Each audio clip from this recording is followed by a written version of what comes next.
Throughout her career, Audrey's leading men comprised a veritable who's who of male movie stars.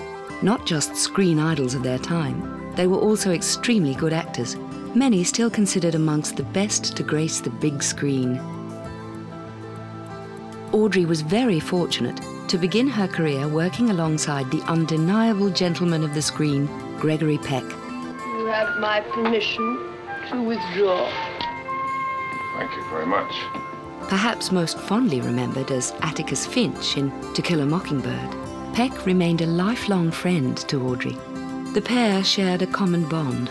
Like Audrey, Peck's parents divorced when he was very young.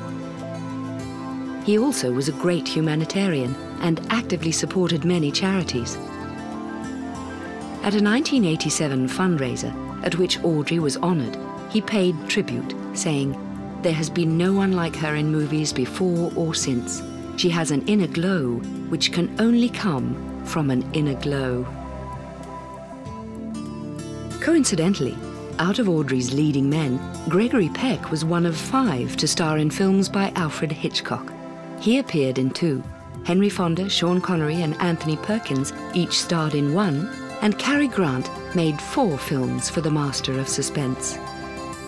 Who better than to star with Audrey in Charade, the Hitchcock that wasn't a Hitchcock? Born with the most unromantic name of Archibald Leach, Cary Grant was one of the top box office stars of his era, with a long list of classic films that remain popular today. He is also notable for the films he knocked back, not just the ones he completed. Originally the choice for Roman Holiday, Grant refused the role because of the age gap between Audrey and himself, an issue that almost prevented them pairing for Charade. Again, because he feared he was too old, he rejected the role that opened the door on Sean Connery's career, James Bond in Dr. No. And once again, that age gap led him to pass on Sabrina, with the role going to Humphrey Bogart.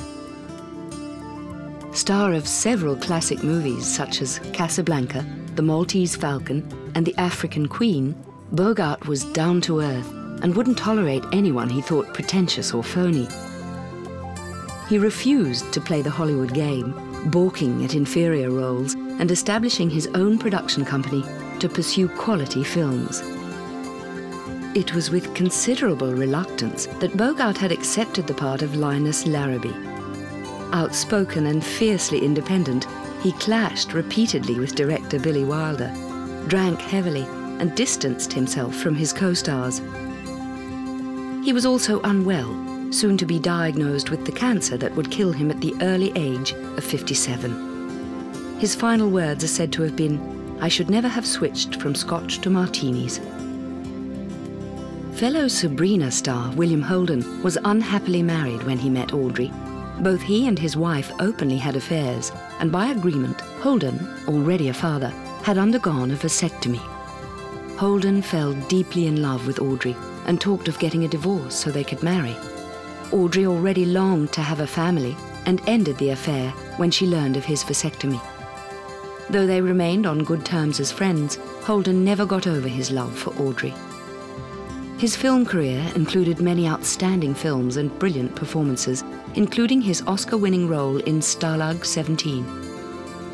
Many years an alcoholic, William Holden, aged 63, died as a result of falling and hitting his head on a coffee table while drinking alone.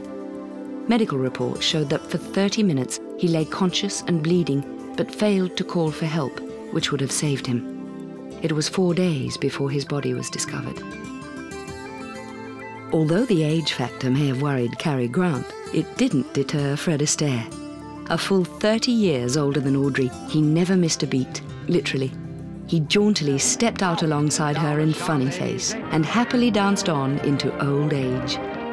Fred Astaire's 76-year-long career began when he was a child, and over the course of 31 musical films, he established himself as one of the screen's greatest dancers. His singing also was memorable, performing songs that have remained enduring classics.